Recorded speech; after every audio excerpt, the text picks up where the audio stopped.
Welcome to WatchMojoUK, and today we're counting down our picks for the top 10 historical British objects ruined by morons. Before we begin, we publish new content every day, so be sure to subscribe to our channel and ring the bell to get notified about our latest videos. For this list, we'll be looking at horrible moments when important pieces of British history or items held in UK museums were destroyed by bad choices or terrible luck.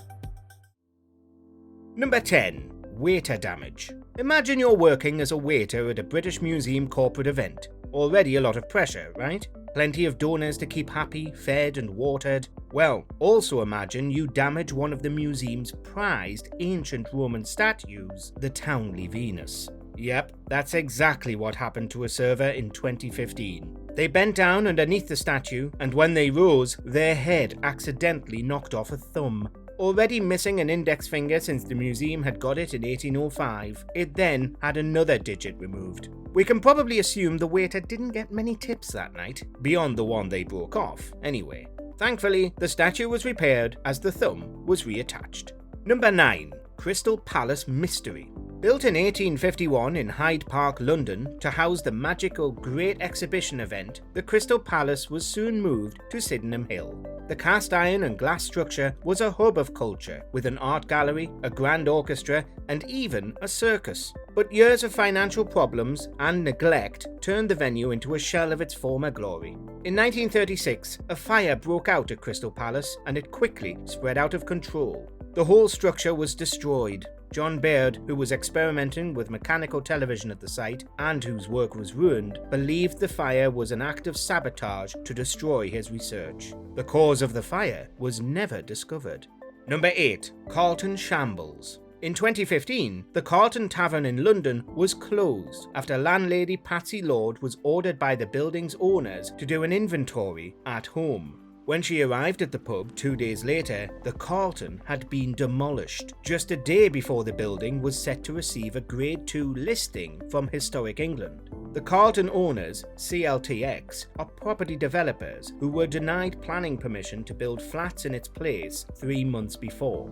The pub was famously the only building to survive the Blitz. The council ordered CLTX to rebuild the pub exactly how it was, and it reopened to much jubilation by the locals. Meanwhile, CLTX, trying to improve its public relations, changed its name to Carlton Vale. Number 7. Bulldozing history. 1200 years ago, King Offa built what's known as the Offa's Dyke to protect his kingdom. Today, the remains of that huge 82-mile-long wall can still be seen separating England and Wales. As such, it's noted by World Heritage for its historical importance. In 2013, Danny decided to flatten a 45-metre section of the dike to build a stable. Usually, anyone that damages the dike can be punished with 6 months in jail or a £5,000 fine. For Danny.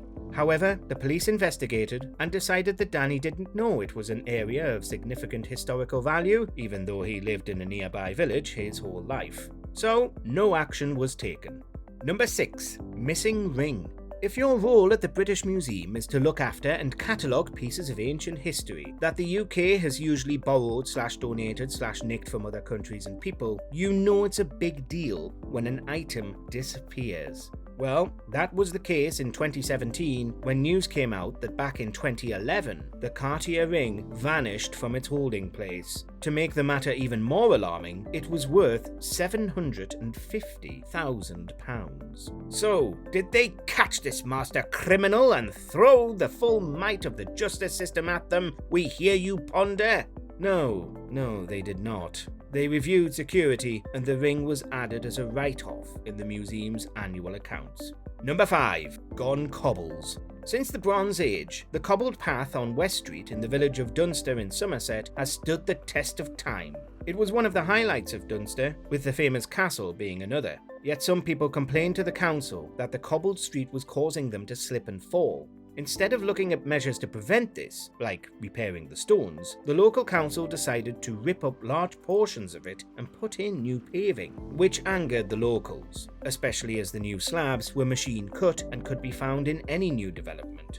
English Heritage, the charity that manages historical monuments, said they didn't know about the council's plans until after the deed had been done. Number 4. Costly trip. In 2008, Nick Flynn was taking in the treasures on display at the Fitzwilliam Museum in Cambridge. As he descended a staircase, a loose shoestring caused him to trip and fall. On top of the embarrassing spill, Flynn ended up wiping out 3 Qing Dynasty vases on a windowsill and getting covered in the broken pieces. Those pieces were collectively valued at around £500,000. Yikes. Flynn was reportedly banned from going back to the museum anytime soon. On the plus side, the vases created between 1662 and 1722 were repaired. Flynn also faced no charges from the police for his accidental destruction of history. Number 3. Non-Banksy lover. In 2006, Banksy created Well-Hung Lover on the side of a health clinic in Bristol.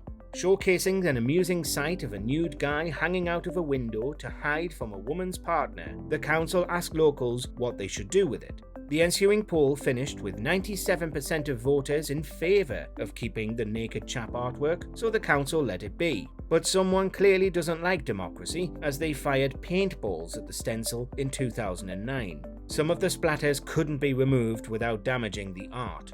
Then, in 2018, someone put their terrible graffiti tags on the artwork and spray painted the exposed man's legs. None of the fun-hating vandals have been found. Number 2. Damien Hirst, binned. Damien Hirst is one of the most financially successful artists in the world. His work regularly sells well into the millions at auctions. In 2001, the artist was in the Eye Storm Gallery in London for his exhibition. When asked what he wanted the setup for his work to be, Hirst had some inspiration and began forming an art installation. He used items like newspapers, half-filled coffee cups, filled ashtrays, and the like to give the impression of an artist's studio. The next day, the cleaners came in, saw the installation, assumed it was rubbish from a big shindig, and binned it. The items were later salvaged and the impromptu artwork was restored. Hirst found the situation very amusing. Number 1. Excessively rubbing statues. In the 1800s, Thomas Bruce, 7th Earl of Elgin, was busy removing the Parthenon marbles and shipping them to the UK, where the British Museum had them on display. While he claims it was legal, Greece officials disagree and have asked for them back for years. In the 1930s, a bunch of unskilled labourers decided to clean the statues. Well, with a piece of ancient history, they were careful, right? No, definitely not. They seem to have used copper chisels and wire brushes, removing the original creator's tool marks and leaving their own scratches all over.